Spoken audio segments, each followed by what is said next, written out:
ಎಲ್ರಿಗೂ ನಮಸ್ತೆ. ಮಗ್ಗಿ ಪುಸ್ತಕ ಒಂಥರ ನೀಟಾಗಿ ಅಚ್ಚುಕಟ್ಟಾಗಿ ಮಾಡಿರುವಂಥ ಸಿನಿಮಾ.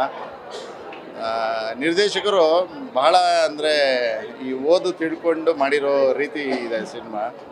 ಯಾಕಂದರೆ ಈಗಿನ ಪೀಳಿಗೆಯಲ್ಲಿ ಬೇಕು. ಯಾಕಂದರೆ ಈ ಫಾಸ್ಟ್ ದುನಿಯಾದಲ್ಲಿ ಯಾವ ರೀತಿ ಮಕ್ಕಳುಗಳು ಒಂದು ಅಡಿಕ್ಷನಲ್ಲಿ ಹೋಗಿ ಯಾವ್ಯಾವ ರೀತಿ ಅವರ ಮೆಂಟಲ್ ಸ್ಟೇಟಸ್ ಆಗಲಿ ಮತ್ತೊಂದಾಗಲಿ ಒಂಚೂರು ಬಹಳಷ್ಟು ಡಿಫ್ರೆನ್ಸ್ ಕಾಣ್ತವೆ. ಅಂಥದ್ರಲ್ಲಿ ಒಂದು ಒಳ್ಳೆ ನರೇಷನ್ ಇಟ್ಕೊಂಡು ಒಂದು ಒಳ್ಳೆ ಮೆಸೇಜ್ ಇಟ್ಕೊಂಡು ಮಾಡಿರುವಂಥ ಚಿತ್ರ ಭಾಳ ಇಷ್ಟ ಆಗುತ್ತೆ. ಎಕ್ಸ್ಪೆಷಲಿ ಪೇರೆಂಟ್ಸ್ಗಂತೂ ತುಂಬಾ ಇಷ್ಟ ಆಗುತ್ತೆ, ನೋಡಬೇಕು. ಯಾಕಂದರೆ ಯಾವ ರೀತಿ ಕೆಲವೊಮ್ಮೆ ಪೇರೆಂಟ್ಸು ಕೂಡ ಅಂದರೆ ಅವ್ರ ಮಕ್ಕಳು ಹೇಳ್ಕೊಟ್ಟಿದ್ದ ಬೇಡಿದ್ದನ್ನೆಲ್ಲ ಕೊಟ್ಟು ಯಾವ ರೀತಿ ದಾರಿ ತಪ್ತಾರೆ ಮಕ್ಕಳು, ಆ ರೀತಿ ತುಂಬ ಚೆನ್ನಾಗಿದೆ. ಸಾಂಗ್ಸ್ ಅಂತೂ ನಿಜವಾಗ್ಲೂ ಅದ್ಭುತವಾಗಿದೆ, ಭಾಳಷ್ಟು ಫೀಲ್ ಆಗುತ್ತೆ. ನಾನು ಒಂದೆರಡು ಕಡೆ ಎಮೋಷನಲ್ ಆಗಿಬಿಟ್ಟೆ. ಚೆನ್ನಾಗಿದೆ. ಪ್ರತಿಯೊಬ್ಬ ಪಾತ್ರವರ್ಗದವರು ತುಂಬ ಚೆನ್ನಾಗಿ ಅಚ್ಚುಕಟ್ಟಾಗಿ ಮಾಡಿದ್ದಾರೆ. ನನ್ನೊಂದು ಚಿಕ್ಕ ಪಾತ್ರ ಇರ್ಬೋದು, ಬಟ್ ನೀಟಾಗೆ ಒಂದು ನಾನು ಅಚ್ಚುಕಟ್ಟಾಗಿ ಮಾಡಿದ್ದೀನಿ ಅಂತ ಅನಿಸುತ್ತೆ. ಒಬ್ಬ ನಿರ್ದೇಶಕನಾಗಿ ಒಬ್ಬ ಆಕ್ಟರ್ ಆಗಿ ಹೊಸ ನಿರ್ದೇಶಕರಿಗೆ ಏನು ಹೇಳ್ತೀರಾ? ಅದು ಹಂಗೆ ಅನ್ಸೋದೇ ಇಲ್ಲ, ಅಷ್ಟು ಎಕ್ಸ್ಪೀರಿಯನ್ಸ್ ಆಗಿ ಮಾಡಿದ್ದಾರೆ. ಯಾಕಂದ್ರೆ ಅಷ್ಟು ಕೆಲಸ ತಗೊಟ್ಟಿದ್ದಾರಲ್ಲ, ಭಾಳ ಅದ್ಭುತವಾಗಿ ಮಾಡಿದ್ದಾರೆ. ಸರ್, ಇತ್ತೀಚೆಗೆ ಕನ್ನಡ ಇಂಡಸ್ಟ್ರಿಯಲ್ಲಿ ಕಂಟೆಂಟ್ ಓರಿಯೆಂಟ್ ಸಿನಿಮಾಗಳು ಬರ್ತಾ ಇದೆ. ಈಗ ಬರ್ತಾರೆ ಎಲ್ಲ ಆಲ್ಮೋಸ್ಟ್ ಸಿನಿಮಾಗಳು ನೋಡ್ತಾ ಇದ್ವಿ, ಕಂಟೆಂಟ್ ಓರಿಯೆಂಟೆಡ್ ಇದೆ. ಇದು ಯಾವ ಜಾನರ್ಗೆ ಅವ್ರಿಗೆ ಇಷ್ಟ ಆಗುತ್ತೆ ಅಂತ ಅನ್ಸುತ್ತೆ ಸರ್ ನಿಮಗೆ? ಇದು ಯಾವ ಜಾನರು ಅಂತ ನಾವು ಇದನ್ನು ಪರ್ಟಿಕ್ಯುಲರಾಗಿ ಐಡೆಂಟಿಫೈ ಮಾಡೋಕ್ಕಾಗಲ್ಲ. ಯಾಕಂದರೆ ಪ್ರತಿಯೊಬ್ಬರಿಗೂ ಇಷ್ಟ ಆಗುತ್ತೆ. ಯಾಕಂದರೆ ಓದು ಅನ್ನೋದು ಪ್ರತಿಯೊಬ್ಬನಿಗೂ ಬೇಕು, ಮುಖ್ಯ. ಆ ರೀತಿ ಎಂಥ ಬಡವನಾಗಲಿ ಶ್ರೀಮಂತ ಆಗಲಿ ಮಕ್ಕಳನ್ನ ಓದಿಸ್ಬೇಕು, ಚೆನ್ನಾಗಿ ಅವ್ರು ಬಾಳಬೇಕು ಅನ್ನೋ ದೃಷ್ಟಿಲಿರುತ್ತೆ. ಎಂಥ ಕಟುಕ ಆದ್ರೂ ಕೂಡ ನಮ್ಮ ಮಕ್ಕಳು ಚೆನ್ನಾಗೇ ಆಗಬೇಕು ಅನ್ನೋ ಥರನೇ ಇರ್ತಾರೆ. ಹಾಗಾಗಿ ಇದು ಎಲ್ಲ ವರ್ಗದವರು, ಎಲ್ಲ ಪ್ರೇಕ್ಷಕ ವರ್ಗದವ್ರಿಗೂ ಸೂಟ್ ಆಗುವಂಥ ಸಿನಿಮಾ. ಸರ್, ನಾನು ಬರ್ತಾರೋ ಪ್ರತಿಯೊಂದು ಆಡಿಯನ್ಸ್ನು ಗಮನಿಸಿದೆ, ಎಲ್ಲರೂ ಕಣ್ಣಲ್ಲೂ ನೀರು ತುಂಬಿತ್ತು. ಒಬ್ಬ ನಿರ್ದೇಶಕ, ಒಬ್ಬ ಆಕ್ಟರ್ ಗೆಲ್ಲೋದೇ ಅಲ್ಲಿ ಅಂತೆ. ಒಂದು ಕಾಮಿಡಿ ಸಿನಿಮಾ ಆದರೆ ನಗಾಡ್ತಾ ಬಂದಾಗ, ಈ ಥರ ಸಿನಿಮಾಗಳು ಕಣ್ಣಲ್ಲಿ ನೀರು ತುಂಬ್ಕೊ ಬಂದಾಗ ಹೇಗೆ ಅನ್ನಿಸ್ತದೆ ಸರ್? ಇವತ್ತು ಕಣ್ಣಲ್ಲಿ ನೀರು ಇದ್ದಿದ್ದು ನೋಡಿ ತುಂಬ ಇಷ್ಟ ಆಯಿತು. ನನಗೂ ನೀರು ಬಂತು, ಖರ್ಚಿಫಲ್ಲಿ ಒರೆಸ್ಕೊಂಬಂದೆ. ಯಾಕಂದ್ರೆ ನಾವು ಎಕ್ಸ್ಪ್ರೆಸ್ ಮಾಡೋಗಿಲ್ಲ. ಅದು ಚೆನ್ನಾಗಿದೆ, ನೀಟಾಗಿ ಹಾರ್ಟ್ ಟಚ್ ಆಗುತ್ತೆ ಸಿನಿಮಾ. ಸರ್, ಅಪ್ಪು ಸರ್ನ ತೆರೆ ಮೇಲೆ ತಂದಿದ್ದೀರಾ? ನಾವು ತಂದಿಲ್ಲ, ಡೈರೆಕ್ಟರ್ ತಂದಿತ್ತು. ಆ ಕಾನ್ಸೆಪ್ಟ್ ಹೇಗೆ ಅನ್ನಿಸ್ತಿದೆ? ಚೆನ್ನಾಗಿದೆ, ನೀಟ್. ಅದೊಂದು ಅನ್ಎಕ್ಸ್ಪೆಕ್ಟೆಡ್ಡು, ಯಾರು ಎಕ್ಸ್ಪೆಕ್ಟ್ ಮಾಡಲ್ಲ ಆ ರೀತಿ. ಯಾಕಂದರೆ ಅವರು ಗೊತ್ತು, ನಾವು ಹೇಳೋ ಅವಶ್ಯಕತೆನೇ ಇಲ್ಲ ಎಷ್ಟು ಜನಕ್ಕೆ ಸಹಾಯ ಮಾಡಿದ್ದಾರೆ. ಅದೊಂದು ಸ್ಫೂರ್ತಿಯಾಗಿ ಮಾಡಿರುವಂಥದ್ದು. Thank you ma'am, thank you. ಮೊದಲ ಪ್ರೀಮಿಯರ್ ಶೋ ಹೇಗೆ ಅನ್ನಿಸ್ತಾ ಇದೆ? ತುಂಬ ಖುಷಿ ಆಗ್ತಿದೆ. ತುಂಬ ಒಳ್ಳೆ ರೆಸ್ಪಾನ್ಸ್ ಬರ್ತಾ ಇದೆ. ಹಾಗೆ ಇದೇ ಫೆಬ್ರವರಿ 13ಕ್ಕೆ ಸಿನಿಮಾ ತೆರೆ ಮೇಲೆ ಬರ್ತಾ ಇದೆ. ನಿಮ್ಮೆಲ್ಲರ ಸಪೋರ್ಟ್ ಬೇಕು ಅಂತ ಕೇಳ್ಕೊಳ್ತಾ ಇದ್ದೇನೆ.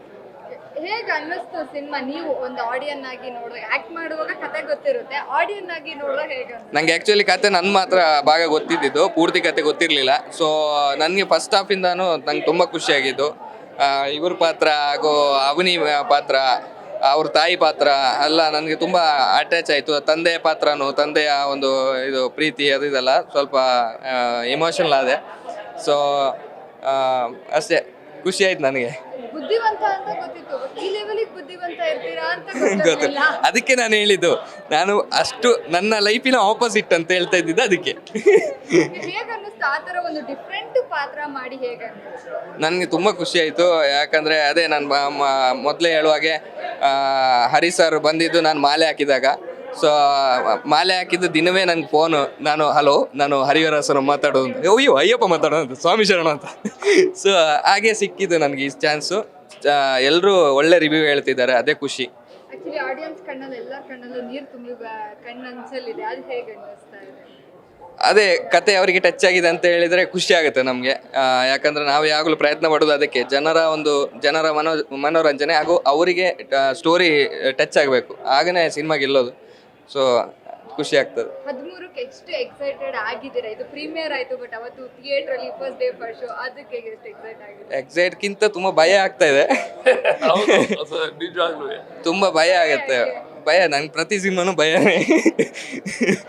ಸೊ ಹಾಗೆ ಪ್ರತಿ ಸಿನಿಮಾ ಬರುವಾಗನೂ ಭಯ. ಅಂದರೆ ನಿಮಗೆ ಹೇಗೆ SSLCಯಲ್ಲಿ ಎಕ್ಸಾಮ್ ಇದು ರಿಸಲ್ಟ್ ಬರೋಗೂ ನನಗೆ ಭಯ ಇರಲಿಲ್ಲ. ಬಟ್ ಸಿನಿಮಾ ಥಿಯೇಟ್ರಿಗೆ ಬರೋದು ಅಂತ ಹೇಳುವಾಗ ತುಂಬ ಭಯ ಆಗುತ್ತೆ, ತುಂಬ ಭಯ ಅನಿಸುತ್ತೆ. ನಿಮ್ಮನ್ನ ದೊಡ್ಡ ಪ್ರವೀಣ ಅಂತ ಕರಿತಿದ್ರು, ಈ ಸಿನಿಮಾ ಮುಖಾಂತರ ಅನ್ನೋರು ಬುದ್ಧಿವಂತ ಅಂತ ಕರಿಬೋದಾ? ನಂಗೆ ಅದು ಗೊತ್ತಿಲ್ಲ. ಬಟ್ ನನ್ನ ಹೋಗೋ ದಾರಿ ನೋಡಿದ್ರೆ ಕರೆಯುವುದಿಲ್ಲ ಅಂತ ಅನಿಸ್ತದೆ ನನಗೆ. ದಡ್ಡ ಅಂತಾನೆ ಕರೀತಾರೇನೋ ಇಲ್ಲ. Thank you so much. All the best ನಿಮ್ಮ Thank you so ಸಿನಿಮಾಗೆ. ನೋಡಿ, ಒಂದು ಪ್ರೀಮಿಯರ್ ಶೋ ನೋಡಿ ಮಗ್ಗಿ ಪುಸ್ತಕ ಮೈಸೂರಿನಲ್ಲಿ ಒಬ್ಬರು ಪ್ರೇಕ್ಷಕರು ಅವ್ರೇನು ಹೇಳಿದ್ರು ಅಂತ ಹೇಳಿದ್ರೆ, ನನ್ನ ಮಗಳು 11 ವರ್ಷ ಆಗಿತ್ತು, ಮೊಬೈಲ್ ಚಟಕ್ಕೆ ಬಿದ್ದು ತೀರ್ಕೊಂಬಿಟ್ಲು. ಸಿನಿಮಾ ನೋಡಿದ್ಮೇಲೆ ನನಗೆ ಭಾಳ ದುಃಖ ಆಗೋಯ್ತು. ಈ ಸಿನಿಮಾ ತೋರಿಸಿದ್ರೆ ಬಹುಶಃ ಅವಳು ಮೊಬೈಲ್ ಎಷ್ಟು ಉಪಯೋಗಿಸ್ಬೇಕು ಅದನ್ನು ನೋಡ್ತಿದ್ಲು. ಆಮೇಲೆ ನಮ್ಮ ಜನತೆ ದೊಡ್ಡ ಪ್ರಮಾಣದಲ್ಲಿ ಮಗ್ಗಿ ಪುಸ್ತಕಕ್ಕೆ ಪ್ರಚಾರ ಕೊಡಬೇಕು. ಮಗ್ಗಿ ಪುಸ್ತಕ ಅಂದರೆ ಏನು? ಅಕ್ಷರಮಾಲೆಯಲ್ಲಿ ನಾವು ಕಲಿತ ನಂತರದಲ್ಲಿ ಮಗ್ಗಿ ಕಲಿಯೋದಕ್ಕೆ ಬರ್ತೀವಿ. ಮಗ್ಗಿ ಕಲಿತಾಗ ಏನಾಗುತ್ತೆ, ನಮಗೆ ನೆನಪಿನ ಶಕ್ತಿಯನ್ನು ಜಾಸ್ತಿ ಮಾಡುತ್ತೆ. ಆದ್ದರಿಂದ ಇದನ್ನು ಹೆಚ್ಚಿನ ರೀತಿಯಲ್ಲಿ ಪ್ರಚಾರ ಕೊಡಬೇಕು. ಈಗ ಒಂದೇ ಒಂದು ಉದಾಹರಣೆ ಹೇಳ್ತೀನಿ. ಮಗ್ಗಿ ಪುಸ್ತಕದ ಕತೆ, ಚಿತ್ರಕಥೆ, ಸಂಭಾಷಣೆ, ಚಿತ್ರ ಚೆನ್ನಾಗಿದೆ ಅಂತ ಕೇಳಿ ಇದೇ ಯಲಹಂಕದಲ್ಲಿ ಉಡುಪಿ ಕೆಫೆ ಅಂತೇಳಿ ಶೇಷಾದ್ರಿಪುರಂ ಕಾಲೇಜಿನ ಆಪೋಸಿಟ್ ಯಲಹಂಕ ಟೌನಲ್ಲಿ ನನ್ನನ್ನು ಕರೆಸೋರು ಉಡುಪಿ ಕೆಫೆ ಓಪನ್ ಮಾಡೋದಕ್ಕೆ ಹೋದೆ. ಕತ್ರಿ ಇಟ್ಟೆ, ಓಪನ್ ಮಾಡಿದ್ಮೇಲೆ ನೋಡ್ತೀನಿ ದೊಡ್ಡದಾದ ಒಂದು ಕಟ್ಔಟು. ರಮಾನಂದ್ ಇದನ್ನು ಇದು ಮಾಡಿದರು. ನಾನು ನೋಡ್ಬಿಟ್ಟು ಕಟ್ ಮಾಡಿಬಿಟ್ಟು ಈಗ ಬಂದೆ, ಬಿಚ್ಚಿದೆ.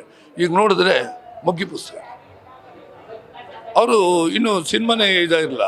ಆದರೆ ಓಪನ್ ಮಾಡಿದಾಗ, ಉಡುಪಿ ಹೋಟೆಲ್ ಪ್ರಾರಂಭ ಮಾಡಿದಾಗ ಅದರಲ್ಲಿ ಅವರು ಪ್ರಚಾರವನ್ನು ಕೊಟ್ಟರು. ಹಾಗೆ ನಮ್ಮ ಜನತೆ ಒಂದು ಕನ್ನಡ ಚಿತ್ರವನ್ನು ಚೆನ್ನಾಗಿದೆ ಅಂತೇಳಿ, ಕಂಟೆಂಟ್ ಚೆನ್ನಾಗಿದೆ, ಕೌಟುಂಬಿಕವಾಗಿ ಕುಟುಂಬ ಸಮೇತ ನೋಡುವಂಥ ಚಿತ್ರ ಇದು. ಪ್ರಪಂಚದ 800 ಕೋಟಿ ಜನರಲ್ಲಿ 139 ಕೋಟಿ ಯುವಕರು ಯುವತಿಯರಿಗೆ ಕಣ್ ಕೇಳಲ್ಲ, ನೆನಪಿನ ಶಕ್ತಿ ಒಟ್ಟಾಗಿದೆ. ಮೊಬೈಲ್ ಗೀಳಿಗೆ ಬಿದ್ದು ಬಿಟ್ಟಿದ್ದಾರೆ. ಇವತ್ತೆಲ್ಲರೂ ಅಲ್ಲಿ ಇಲ್ಲಿ ಅರಳಿಕಟ್ಟೆ ಹತ್ರ ಕೂತ್ಕೊಂಡ್ರೆ ಮಾತಾಡ್ತಾ ಇರ್ತಾರೆ ನೋಡಿ, ಈಗ ಉಜ್ಜುತ್ತಾ ಇರ್ತಾರೆ. ಅಷ್ಟೇ ಯಾಕೆ, ಈಗ ಯಾವ್ದಾದ್ರು ನೀವು ಟ್ರಾಫಿಕ್ ಹತ್ರ ಹೋಗಿ ನೋಡಿ, ಟ್ರಾಫಿಕಲ್ಲಿ ಸಿಗ್ನಲ್ ಬೀಳ್ತು ಅಂತಾರೆ, ಮೊಬೈಲ್ ಟಕ್ ಅಂತ ಹೇಳಿದ್ರೆ ತಲೆ ತಗ್ಗಿಸ್ಬಿಡ್ತಾರೆ, ಮೊಬೈಲ್ ನೋಡ್ತಾ ಇರ್ತಾರೆ. ಈಗ ಅವಸರದಲ್ಲೇ ಅಪಘಾತಗಳಾಗೋದು. ಇದನ್ನೆಲ್ಲ ತಡೆ ಹಿಡಿಬೇಕು ಅಂತಂದರೆ ಇದು ಪ್ರೇಕ್ಷಕ ಪ್ರಭುಗಳಿಗೆ ಮಗ್ಗಿ ಪುಸ್ತಕ ಈ ಸಿನಿಮಾ ಇದೆಯಲ್ಲ, ನಮ್ಮ ಹರಿವರಾಸನವರ ದಕ್ಷ ನಿರ್ದೇಶನದಲ್ಲಿ ಬಂದಿರೋದು. ಯುವಕರು ಯುವತಿಯರಿಗೆ, ಮಕ್ಕಳಿಂದ ವಯೋವೃದ್ಧರವರೆಗೂ ಒಂದು ಪಾಠ. ಇದರಲ್ಲಿ ಎರಡನೇ ಮಾತಿಲ್ಲ. ನಮಸ್ಕಾರ. Thank you sir. Thank you. ಈ ಸಿನಿಮಾ ಪ್ರೀಮಿಯರ್ ಶೋ ಹೇಗೆ ಅನ್ನಿಸ್ತು? ಕಣ್ಣಲ್ಲೆಲ್ಲ ನೀವು ತಿಳ್ಕೊಂಡಿದ್ದೀರಾ? ತುಂಬಾನೇ ಖುಷಿ ಆಯಿತು. ಎಲ್ಲರೂ ತುಂಬ ಚೆನ್ನಾಗಿ ರೆಸ್ಪಾನ್ಸ್ ಮಾಡ್ತಾ ಇದ್ದಾರೆ. ಎಲ್ಲರೂ ಕೂಡ ಎಮೋಷ್ನಲ್ ಆಗಿದ್ದಾರೆ. ಸೊ ಅವ್ರು ಎಮೋಷ್ನಲ್ ಆಗಿದ್ದು ನೋಡಿ ನಾನು ಎಮೋಷ್ನಲ್ ಆಗಿದ್ದೀನಿ. ಮೊದಲ ಸಿನಿಮಾದಲ್ಲೇ ಅಳಿಸಿದ್ದೀರಾ, ಹೇಗೆ ಅನ್ನಿಸ್ತಿದೆ? ಅಳೋದಕ್ಕೆ ತುಂಬ ಸರ್ಕಸ್ ಮಾಡಿದ್ವಿ. ಬಟ್ ನಾವು ಹತ್ತಿರೋದನ್ನು ನೋಡಿ ಎಲ್ಲರೂ ಕೂಡ ಅಳ್ತಾ ಇದಾರಲ್ಲ, ಅದನ್ನ ಒಂಥರ ಡ್ರೀಮ್ ಕಮ್ ಟ್ರೂ ಆಗ್ತಾ ಇದೆ ಅನಿಸ್ತಿದೆ. ನಿಮ್ಮ ಪಾತ್ರ ಹೇಗೆ ಅನ್ನಿಸ್ತು? ನಿಮ್ಮ ಮನೇಲಿ ಇವಾಗ ಸಿನಿಮಾ ನೋಡಿ ಯಾರು ಏನಂದ್ರು? ಎಲ್ಲರೂ ಕೂಡ ತುಂಬಾ ಖುಷಿ ಪಟ್ಟಿದ್ದಾರೆ. ನಮ್ಮ ಮನೆಯಲ್ಲಾಗಿರ್ಬೋದು, ನನ್ನ ಫ್ರೆಂಡ್ಸ್ ಆಗಿರ್ಬೋದು, ಎಲ್ಲರೂ ಕೂಡ ಅಷ್ಟೇ ಸಪೋರ್ಟಿವ್ ಆಗಿದ್ದಾರೆ. ತುಂಬಾ ಖುಷಿ ಪಟ್ಟಿದ್ದಾರೆ ಅವರು ಕೂಡ. ಇವಾಗ ಶುಕ್ರವಾರ ರಿಲೀಸ್ ಆಗ್ತಾ ಇದೆ, ಅದು ಹೇಗೆ ಅನ್ನಿಸ್ತದೆ? ಎಕ್ಸೈಟ್ ಆಗಿದ್ದೀರಾ? ಎಕ್ಸೈಟ್ಮೆಂಟು, ನರ್ವಸ್ ಎಲ್ಲ ಒಟ್ಟೊಟ್ಟಿಗೆ ಇದೆ. ಜನಗಳು ಅವ್ರ ಪ್ರೀತಿ ಆಶೀರ್ವಾದ ಯಾವಾಗಲೂ ನಮ್ಮ ಮಗ್ಗಿ ಪುಸ್ತಕದ ಮೇಲೆ ನಮ್ಮ ಮೇಲೆ ಇರಲಿ ಅಂತ ಕೇಳ್ಕೊತೀನಿ. ಫಸ್ಟ್ ಶೋ ಇರುತ್ತಲ್ಲ, ಎಕ್ಸೈಟ್ಮೆಂಟ್ನ ಲೈಫಲ್ಲಿ ಯಾವತ್ತು ಎಲ್ರಿಗೂ ಸಿಗಲ್ಲ. ಆ ಎಕ್ಸೈಟ್ಮೆಂಟು ತೆರೆ ಮೇಲೆ ಇವಾಗ ಒಂದ್ಸಲ ನೋಡಿದ್ರಿ, ಬಟ್ ಆ ತೆರೆ ಮೇಲೆ ನೋಡೋದು ಥಿಯೇಟ್ರಲ್ಲಿ ಅದು ಹೇಗಿದೆ? ಅದು ಫೀಲ್ ಅದು ಎಕ್ಸ್ಪ್ರೆಸ್ ಮಾಡೋಕ್ಕಾಗಲ್ಲ. ಬಿಕಾಸ್ ಆ ನರ್ವಸ್ಸು ತುಂಬಾ ಇದೆ. ಬಿಕಾಸ್ ಫಸ್ಟು ಮೂವಿನೇ ಇಷ್ಟು ಒಳ್ಳೆ ರೆಸ್ಪಾನ್ಸ್ ಕೊಡ್ತಾ ಇದ್ದಾರೆ.